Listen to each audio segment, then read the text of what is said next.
Hello everyone. We have begun learning about the nervous system of animals. The nervous system is in charge of all the movements that our body makes. It also keeps it in control and coordinates it with the rest of the body. Keeping this in mind, let's move on to the in-text questions in this chapter. What happens at the synapse between two neurons? Firstly, pay attention to the marks allotted to the question to estimate how many points are required. Every concept can be written in brief or in detail. The marks dictate which way the answer will be written. Next, the key word in the question is obviously synapse. We must first define the term before answering the question. It helps make the answer look more precise as well as can help the students recollect some points. So let's define what a synapse is.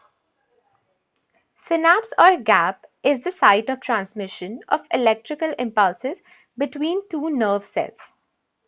Recall that nerve cells are also called neurons. Neurons spread the information about the environment via a series of electrical impulses. Here is a diagram of two neurons adjacent to each other. We will assume that a message is going from a neuron on the left to the one on the right. The gap between the two is called a synapse as labeled in the diagram. The dendrites of the neuron as well as the axon terminals are labeled since they are important for the answer. Let's explain what happens at the synapse. The axon terminals of one neuron release neurotransmitters.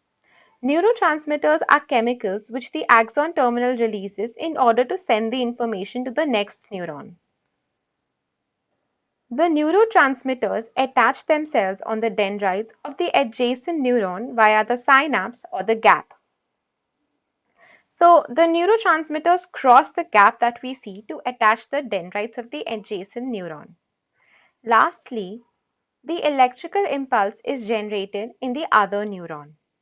Just like the chemical reaction takes place at the dendrite when an information is passed into it, the neurotransmitters also create a reaction at the dendrite of the adjacent neuron to pass along the electrical impulse. This process continues with the impulse crossing over the synapse. Thank you, and I hope you've gained something from it.